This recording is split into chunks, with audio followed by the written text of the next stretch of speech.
Hey folks, Jim Thomas here, Fitness Management and Consulting, and welcome to our channel today. I appreciate y'all being here. If you're new to the channel, if you're finding us for that very first time, welcome. Hey, it's great to have you.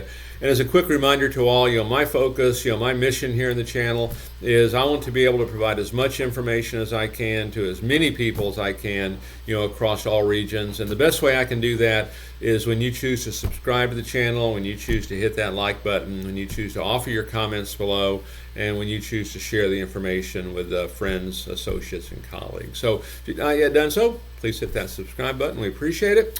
And then to learn more about me, learn more about my company, and how we can help take your business to that next level, be sure to check out those links below. And so with that said, let's get into our topic here today, and it's the gym sales slump.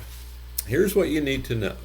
Okay, and I want to talk to you about some things that can cause this. Okay, what can cause you to be in a slump? So if you're a gym owner, you're a gym operator, you want to listen up. If you're a district manager, you want to listen up. A sales manager, really any kind of a manager, because all of this can apply. If you're an individual salesperson, take a look at this. Can some of this apply to you? Okay, because we want to get you out of this, because many times it's there's two kinds of clubs, one that are in a slump and the ones that will be. Okay, it happens. Okay, and these are some of the reasons they do. So number one on my list is kind of overzealous expectations.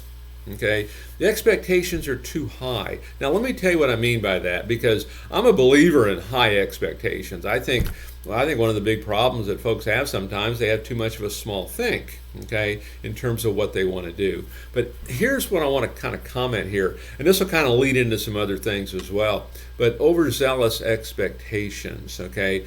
We want to do 100 sales this month, okay? And maybe you've never done 100 sales a month, and maybe that just beats you down right out of the gate. But what's the real secret to getting 100 sales in a month? For me, what that real secret is, all things being equal, is if I want to get 100 new signups, get 200 people to walk in the front door. Because the problem becomes when we start looking for 100 people, that might be a bit, unrealistic. 100 people that want to join, but can I get 200 people to walk in the front door? Well, of course, we can do that all day long, okay? Because we're in the marketing business and the promotional business and the attracting attention to ourself business. So yeah, we can do that. That becomes the secret. So those overzealous expectations, you can have high expectations. Make sure we understand them. Okay, break them down. It's like we do in the sales process with money sometimes. Break it down to the ridiculous. You might even say, well, hey, it's $1 a day. Well, gosh, I can afford that.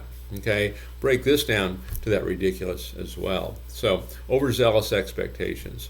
Number two, attitude issues. One of my favorite quotes, I think it was Henry Ford, if you think you can or if you think you can't, either way you're right. Attitude and mindset really is the foundation of everything that we do. You have to have that positive approach. And I've always thought, just when it comes to training staff and with folks and how we look at hiring and training and onboarding folks, if someone's got a great attitude, they're looking for positive outcomes. We're in the solutions business, right? We're looking for solutions, and we follow the process, we're going to have success.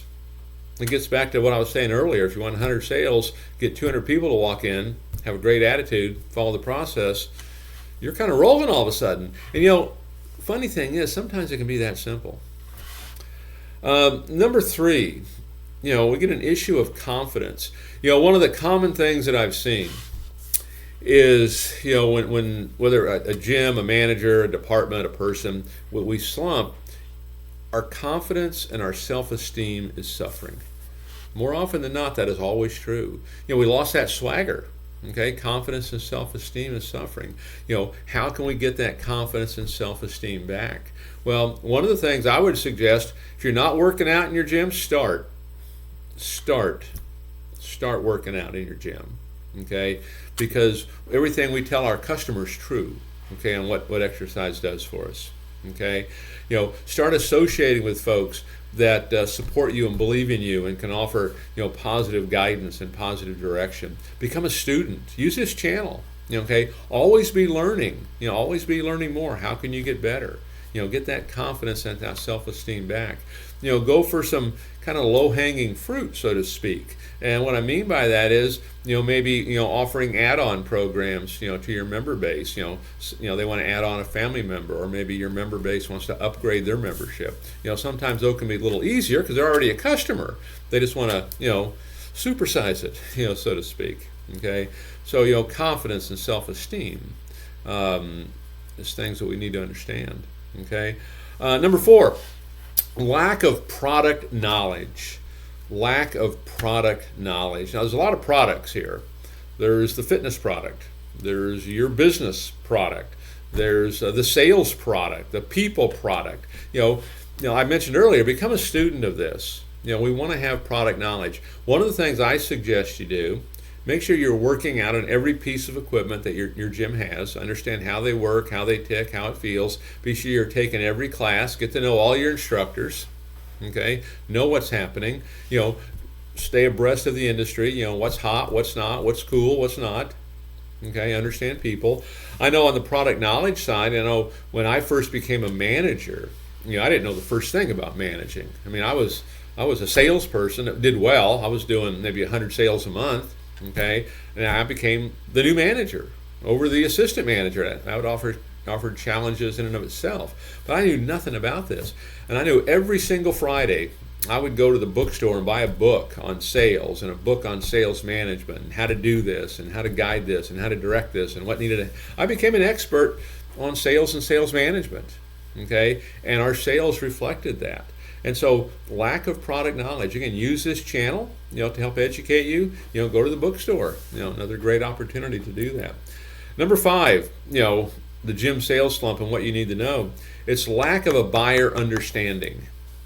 Lack of buyer understanding. And more often than not, this is our fault. And there's 2 things I want to comment here on lack of buyer understanding. And a lot of this, we could talk for a long time on a lot of this. But, buyer understanding. Number 1, make sure they understand that you're asking them to buy, if indeed you are. I hope you are. Okay, make sure they understand that. One of the things I always like to do, particularly if it's a new person or someone slumping, I like to be very transparent on this. So I'm taking Mary through. I'm getting ready to start the tour. And Mary, hey, as we're going through the tour, I'd like to ask you, please be thinking about how I can help you lose the weight, how I can help you keep the weight off, and how I can help get you off that medication. Because, Mary, if you think I can do that for you, I'd like to sit down and explain our membership options to you. Fair enough? And so it's open, it's transparent, everybody knows. Okay? Buyer understands. And plus, it makes it easier for us, I think. Okay? And then the other part of buyer understanding, make sure we're not selling memberships, we're not selling personal training and such. We're solving problems for folks. And so ask the customer, what kind of goals do you have? Great. And then ask them, why is that important to you? Why is that important to you? Okay, that's the big thing, because you solve that for them, they're happy, you're happy. Number 6, poor prospecting. What we need to know about a gym sales slump. Poor prospecting. You've got to keep your pipeline full. How many new leads are you bringing in every day? 8, 9, 10? Are you bringing in that many? If you are, that's good. That'd be 300 leads a month if it's 10 a day. 10 leads a day. How many leads a day are you bringing in? What's your plan to do that? How many outbound calls are you making a day? What do you say on those outbound calls? What do you say when you leave a voicemail message? Again, you can search the channel here, for additional information on that. Okay, but poor prospecting, this is what'll get you. And we have to do it every day. You have to learn that power of consistency and doing it right and providing value. But poor prospecting, making those outbound calls, it is so crucial, and it's one of the biggest weaknesses of the industry as a whole. Check out this channel for more information on that. And then number 7 on the gym sales slump and what you need to know. Sometimes it's just a disorganized approach.